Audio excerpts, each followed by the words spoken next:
huge amount of water not only for drinking, washing, but also for the process of production. Means human beings use a large amount of water for drinking, cooking, bathing, and washing clothes, washing utensils, gardening. These are the activities shown in your book through which water can be used. Through which water can be used by the human beings. Human beings not only use for their life, for their living, but also for the production. Water for agriculture, industry, generating electricity through survivors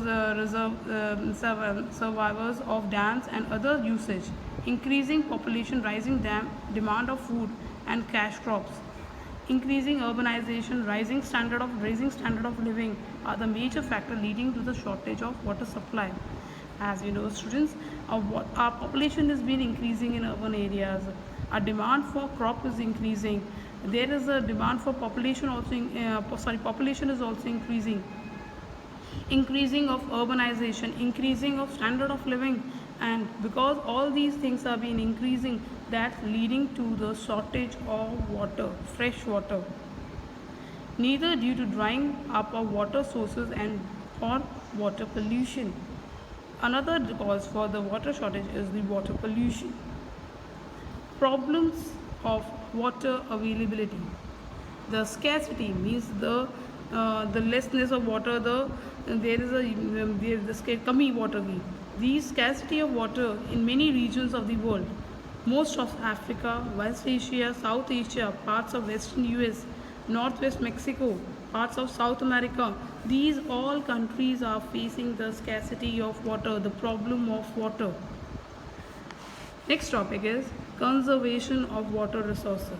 How we can solve, how conserve means how we can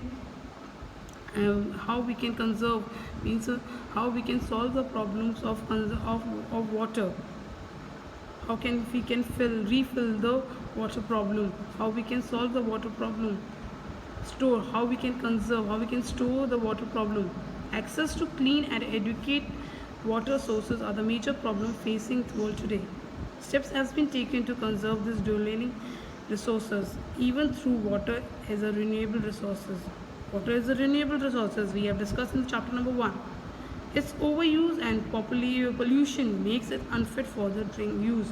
If we overuse the water, if we pollute the water, it will be unfit for the use. Discharge of untreated or partially treated sewages, agriculture chemicals, and industrial effluent are the water bodies are the major containment.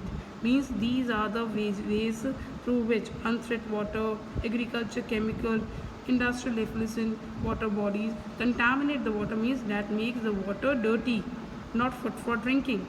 They pollute water with nitrates. What are the metals used? Nitrates, metals, pesticides. Most of these chemicals are non-biodegradable. Most of the water chemicals that are found in the water are non-biodegradable.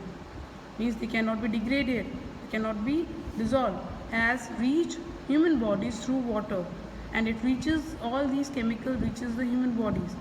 Water pollution can be controlled by treating this effluent suitable before releasing them in water bodies. Water pollution can be controlled.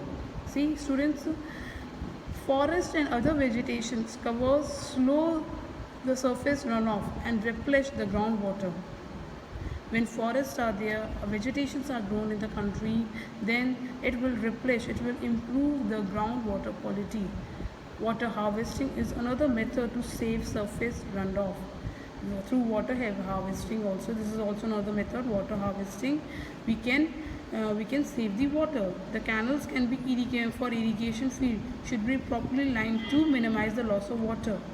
If we are using for the canals, if we are using in the agriculture purpose, we can make a canals